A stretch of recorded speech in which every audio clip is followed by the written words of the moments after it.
नमस्कार।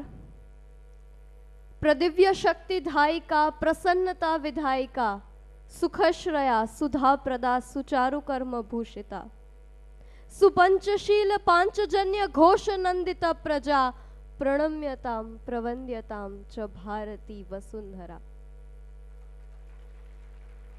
પોતાની દિવ્ય શક્તિઓથી સમગ્ર વિશ્વમાં ઉજાગર થનારી માં ભારતીના ચરણોમાં કોટી કોટી વંદન અને લાખ લાખ વંદન માં ભારતીના એ દરેકે દરેક સપૂતના ચરણોમાં જેમણે પોતાના પરિવારને વિસ્તારીને સમગ્ર રાષ્ટ્રને પોતાનો પરિવાર ગણ્યો છે અને એ પરિવારની રક્ષા માટે પોતાના પ્રાણની આહુતિ એક યજ્ઞમાં આપેલી છે।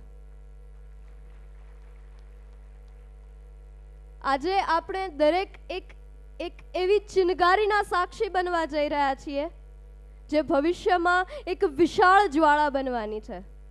આપણે દરેકે અનુભવેલા એક આઘાતના સંવેદનો આજે અહીંયા બહાર આવી રહ્યા છે। આ દરેકે દરેક શહીદ જ્યારે ઘરેથી નીકળ્યા હશે ત્યારે ચોક્કસપણે કહીને નીકળ્યા હશે કે નથી જાણ્યું અમારે પંથ શી આફત ખડી છે, બસ ખબર છે એટલી કે માતની હાકલ પડી છે, જીવે માં માવડી એકા જ મરવાની ખડી છે, બસ ખબર છે એટલી કે માતની હાકલ પડી છે। એ શહાદતને સમજાવવા માટે, એ શહાદતને વર્ણવવા માટે શબ્દો શક્ય નથી। આપણું બાળક જ્યારે ઘરમાંથી બહાર રમવા જાય છે, એનું ગોઠણ છોલાઈ જાય છે, ત્યારે આપણા ચહેરા પરના ભાવોને આપણે જરા યાદ કરીને જોઈએ।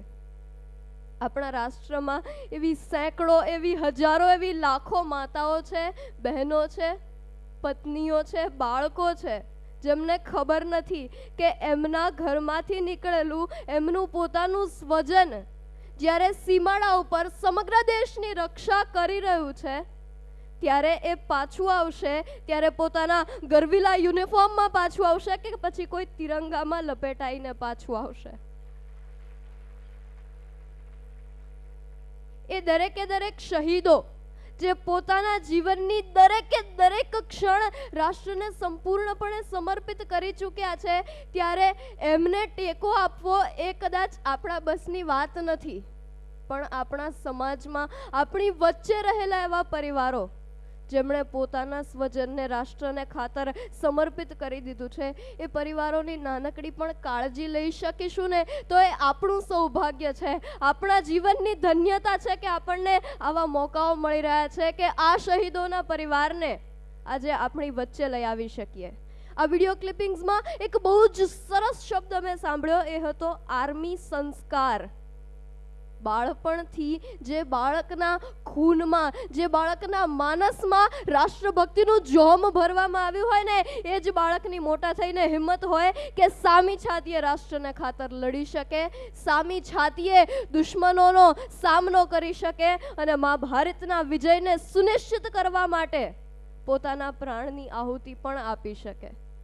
અહીંયા જે દરેક પરિવાર ઉપસ્થિત છે એ દરેકે દરેક પરિવાર આ ક્ષણે પણ પોતાના બાળકોમાં એ આર્મી સંસ્કારનું સિંચન કરી રહ્યા છે। આજે અહીંયા જે બાળકોએ પરફોર્મ કર્યું, આજે અહીંયા જેટલી વ્યક્તિઓ ઉપસ્થિત છે, મને નથી લાગતું કે આ સમયને આપણે આપણા જીવનમાં ક્યારેય પણ ભૂલી શકીએ। માણસ ઘટનાઓ ભૂલી જતો હોય છે, એ ઘટનામાં અનુભવેલી લાગણીઓને ક્યારેય ભૂલી શકતો નથી। આ ઘટના, આ પ્રસંગ કદાચ 3 કે 4 કલાકનો હશે, એ સમય નીકળી જશે, પણ એ લાગણીઓ, એ સંવેદનો, એ આવેગો આપણી અંદર સતત ને સતત જીવતા રહેશે, આપણા જીવનના અંતિમ શ્વાસ સુધી આપણી સાથે જીવતા રહેશે। અને એ સંવેદનો સાથે જ્યારે આપણે જે કોઈ પણ ક્ષેત્રમાં છીએ એ ક્ષેત્રમાં આપણી સંપૂર્ણ નિષ્ઠા રાષ્ટ્રને સમર્પિત કરીને કાર્ય કરી શકીશું ને ત્યારે જ કહી શકીશું કે રાજ મને લાગ્યો કસુંબીનો રંગ। આ બિસ્મિલ બેટાઓની માતાના ભાલે તો મલકાય છે, ગરીબોના ગાલે તો છલકાય છે કસુંબીનો રંગ, પણ જ્યારે આપણે એ રંગમાં રંગાઈશું અને રાષ્ટ્રને માટે કંઈક આપણે જે કોઈ ક્ષેત્રમાં છીએ એમાં તન મન ધનથી નાનકડું પણ યોગદાન આપી શકીશું, ત્યારે આપણે કહી શકીશું કે રાજ મને લાગ્યો કસુંબીનો રંગ। ભારતની એ સંસ્કૃતિ છે જે ઉત્કૃષ્ટ અને ઉમદા વિચારની સંસ્કૃતિ છે। માત્ર કોમળતા અને સુચારુતા આપણા સંસ્કારોમાં અને સંસ્કૃતિમાં છે એવું નથી, વીરતા આપણી સંસ્કૃતિમાં છે.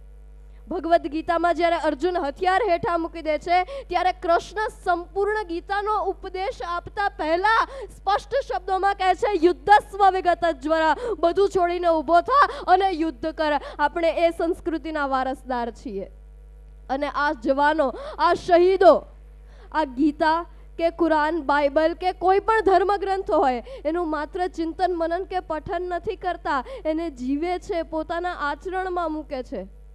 આપણા પુરાણો અને શાસ્ત્રો કહે છે, યોગ ક્ષેમમ વહામ્યહમ, હું ક્ષેમ અને કુશળતાનું વહન કરું છું. આજે આપણી સમક્ષ આ જીવંત દ્રષ્ટાંતો છે જેમણે આપણા ક્ષેમ કુશળને સાચવી રાખ્યા છે. વસુધૈવ કુટુંબકમ કે પછી ભવતી વિશ્વમ એક નીડમ, સમગ્ર વિશ્વ એક સુંદર મજાનો માળો બને.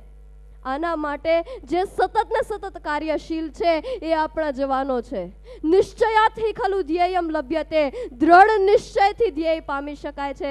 આ બાબતને સમજી અને ગમે તેવી પરિસ્થિતિમાં પણ જે ડગતા નથી, જે પીછેહટ કરતા નથી અને એ પરિસ્થિતિનો સામનો કરે છે, મનની દ્રઢતા જાળવી રાખે છે અને પોતાના પરિવારને પોતાની પાછળ પણ દ્રઢ રહેતા શીખવીને જાય છે, એ આ જવાનો છે, એ આ શહીદો છે. આપણી સંસ્કૃતિ પ્રાચીન કાળથી મંગલની કામના કરતી આવી છે. સર્વે અપી સુખિનઃ સંતુ, સર્વે સંતુ નિરામયા, સર્વે ભદ્રાણી પશ્યંતુ, મા કશ્ચિત દુઃખ બાદ ભવે. અથવા અથર્વવેદ કહે કે મા ભદ્રયા પ્રતિષ્ઠિતમ, હે ભૂમિ તમે અમારા કલ્યાણનું રક્ષણ કરો, અમારા કલ્યાણને પ્રતિષ્ઠિત કરો. પણ એ ભૂમિ પોતાના આવા સપૂતોને આપણા જીવનમાં મોકલે છે કે આપણા કલ્યાણને, આપણી સુખાકારીને, આપણા જીવનની સમૃદ્ધિનું રક્ષણ કરી શકે.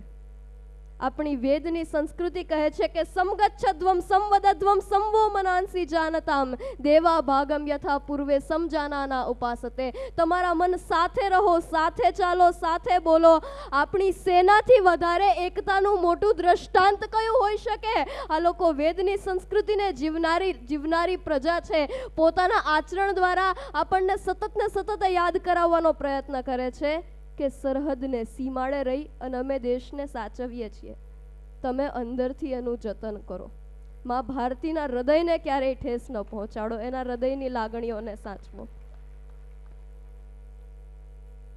આજનો આ પ્રસંગ આપણા દરેકનામાં એક એવું જોમ, એવી ખમીર અને એવી ખુમારી ભરીને જાય છે કે એ બાબતને હું સુરતના જ એક યુવા કવિ પાર્થ તારપરાના શબ્દોમાં વર્ણવીશ કે શહીદો લાલ રક્તથી ભૂમિનો સેંથો પૂરશે, એ માતની કુખે ફરી સપૂત એવા ઉઠશે. આ ભોમકા છે, ભોમકાની લાજ જેના હાથમાં છે, ફક્ત એનો હક અહીં ને એ જ ખોળો ખૂંદશે. તમે, અમે, અહીં, તહીં બધેય બોલશું ઘણું, સપૂત બોલ્યા વિના ગગન ધરા ઉલેચશે. સીમા સુધી પૂછી શકો ન સીમા પાર આવતા, સીમા સુધી પૂછી શકો ન સીમા પાર આવતા. સવાલ જેવો ઉઠશે, જવાબ એવા છૂટશે. વીર ભોગ્યા વસુંધરા, વીરો દ્વારા ભોગવાતી, વીરોના આવાસથી સમૃદ્ધ બનેલી આ વસુંધરા. મા ભારતીના ચરણોમાં ફરી એકવાર કોટી કોટી વંદન.